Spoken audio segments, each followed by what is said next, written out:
அன்பின் இரட்சகர் இயேசு கிறிஸ்துவின் நாமத்தில் வாழ்த்துக்கள். நீதிமொழிகள் 18ஆம் அதிகாரம் 16ஆம் வசனம், 17ஆம் வசனம், 18ஆம் வசனம். ஒருவன் கொடுக்கும் வெகுமதி அவனுக்கு வழி உண்டாக்கி பெரியோர்களுக்கு முன்பாக அவனை கொண்டு போய்விடும். தன் வழக்கிலே முதல் பேசுகிறவன் நீதிமான் போல் காணப்படுவான். அவன் அயலானோ வந்து அவனை பரிசோதிக்கிறான். சீட்டு போடுதல் விரோதங்களை ஒழித்து பலவான்கள் நடுவே சிக்கருக்கும். இந்த வசனங்களிலே ஒவ்வொன்றும் ஒன்றோடு ஒன்று பின்னி பிணைந்திருப்பதை நாம் இணைத்து பார்க்கும் பொழுது ஒரு உண்மையை நாம் கற்றுக்கொள்ள முடியும். இங்கே ஒருவன் கொடுக்கும் வெகுமதி கிஃப்ட்டு அவனுக்கு வழி உண்டாக்கி பெரியோர்களுக்கு முன்பாக அவனை கொண்டு போய்விடும்.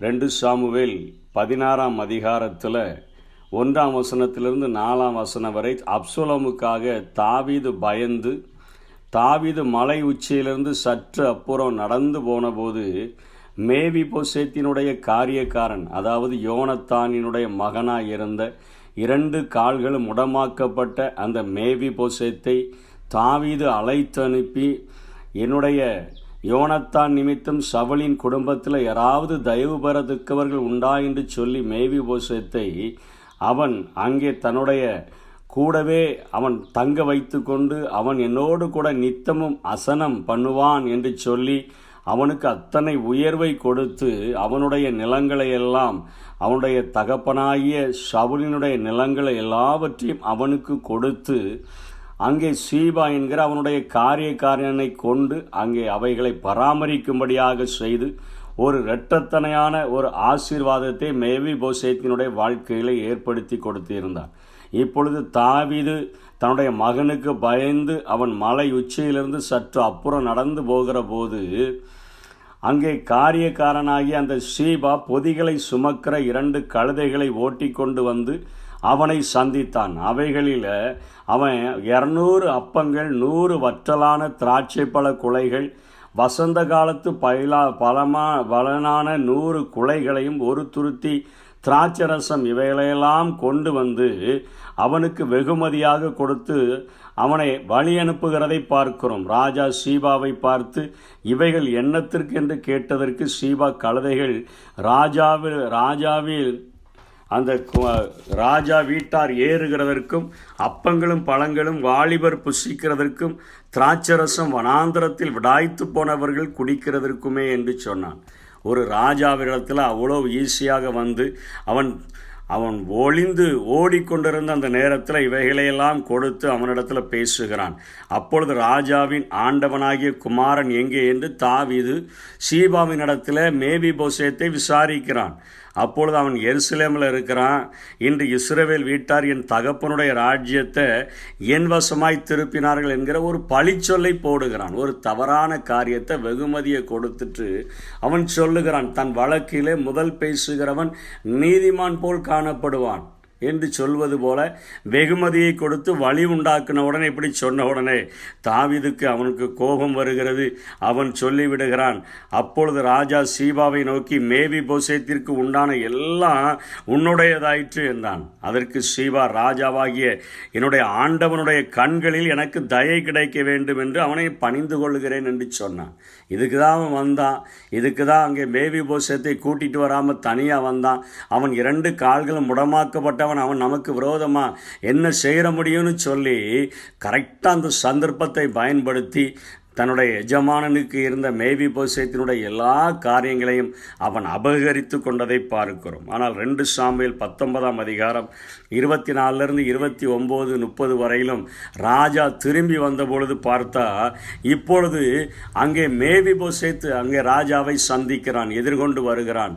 அங்கே மேவிபோசேத்தை பார்க்கும் பொழுது அவனுடைய கால்கள் கழுவாமல் ராஜா என்னைக்கு போனானோ அந்த நாளில் இருந்து அவன் சவரகம் பண்ணாமல் அவன் தன்னுடைய வஸ்திரத்தை துவைக்காமல் அத்தனை துக்கமாக இருந்ததை தாவீதுக்கு முன்பாக வெளிப்படுத்தின பொழுது தாவீது இப்போ என்ன செய்கிறதுனே தெரியல. முதலாவது பேசினவன் அவன் நீதிமான் போல காணப்பட்டுட்டானே, இப்போ இவனை பார்க்கும் பொழுது அவன் இத்தனையாய் காரியங்களை செய்திருக்கிறானே என்று சொல்லி எனக்கு இப்போ நேரம் இல்லை, நீங்கள் 2 பேரும் எல்லாவற்றையும் நீங்கள் 2 பங்கிட்டு கொள்ளுங்க என்று அங்கே தாவீது சொல்லுகிறான். ஒன்றும் சரியாக செய்ய முடியல. அவன் அப்படி சொல்லுகிறான். ஆனால் மேவிபோசேத்து சொல்கிறான், சொல்லுகிறான், நீங்கள் சுகமாக திரும்பி வந்ததே எனக்கு போதும். நீங்கள் கொடுத்துருக்கிற உம்மோடு கூட நான் இணைந்து சாப்பிடுகிற ஒரு வாய்ப்பை எனக்கு ஏற்படுத்தி தந்தீங்களே, அது போதும்.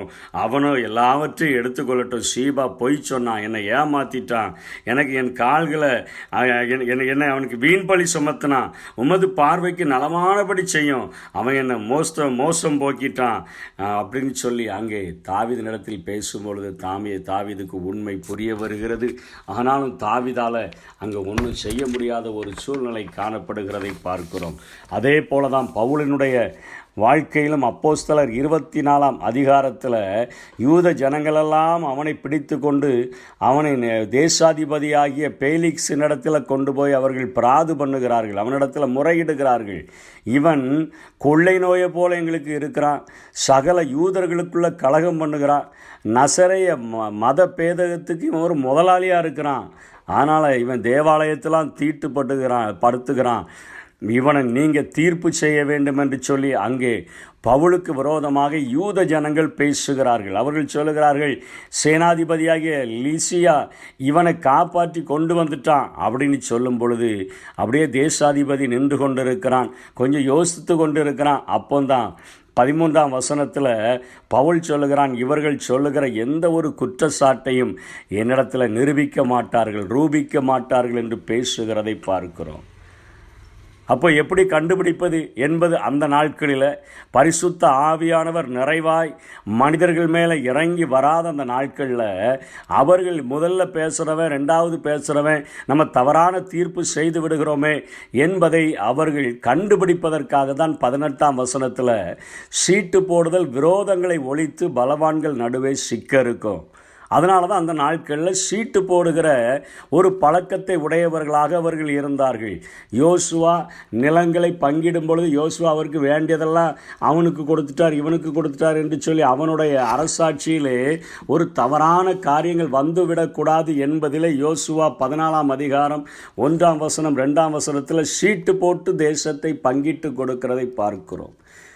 அங்கே பெந்தைகோஸ்தே நாள் என்கிற நாள் வந்து பரிசுத்த ஆவியானவர் மேல்விட வீட்டறையிலே குடியிருந்தவர்கள் மேலாக இறங்கி வருகிற வரையிலும் அவர்கள் சீட்டு போடுகிறார்கள். அப்போஸ்தலர் 1ஆம் அதிகாரத்தில் யூதாஸ் காரியோத்து தன்னுடைய அழைப்பை இழந்து போன அவனுடைய ஸ்தானத்திலே ஒருவனை தெரிந்தெடுக்க வேண்டும் என்று சொல்லி அவர்கள் யோசேப்பு என்கிறவரையும் மத்தியா ஆகிய இவ்விருவரையும் நிறுத்தி அவர்கள் சொல்லுகிறார்கள், எல்லாருடைய இருதயங்களையும் அறிந்திருக்கிற கர்த்தாவே, யூதாஸ் என்பவன் தனக்குரிய இடத்திற்கு போகும்படி இழந்து போன இந்த ஊழியத்தில் இந்த அப்போஸ்தல பட்டகத்தில் பங்கு பெறுகிறதற்காக 2 பேரில் தேவரீர் தெரிந்து கொண்டவனை எங்களுக்கு காண்பித்தருளும் என்று ஜெபம் பண்ணி பின்பு அவர்களை குறித்து சீட்டு போட்டார்கள். சீட்டு மத்தியாவின் பேருக்கு விழுந்தது.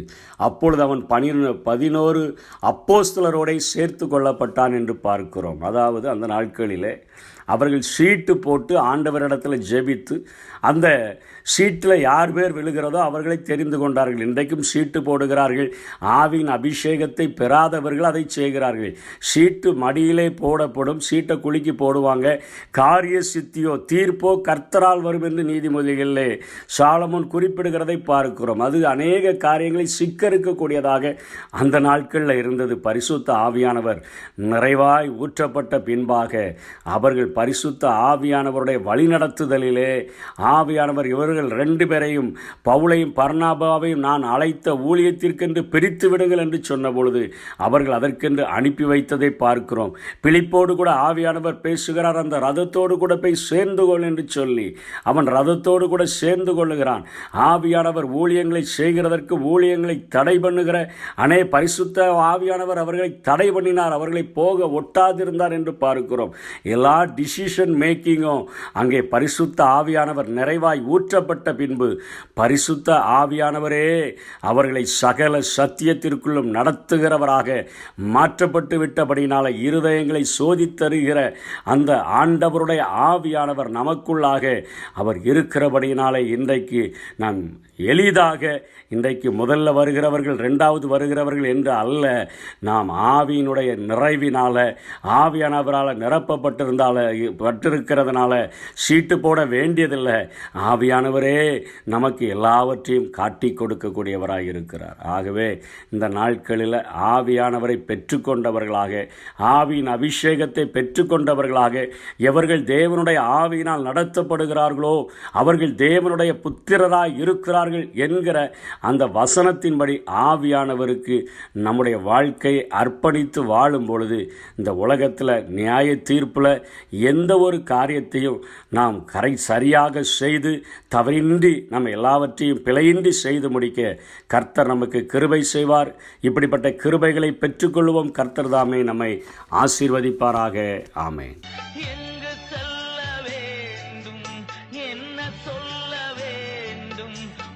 நடத்தும் ஆவியானவரே, விருப்பம் இல்லாத இடங்களுக்கு செல்லாமல் தடுத்து நிறுத்தும் ஆவியானவரே, விருப்பம் இல்லாத இடங்களுக்கு செல்லாமல் தடுத்து நிறுத்தும் ஆவியானவரே.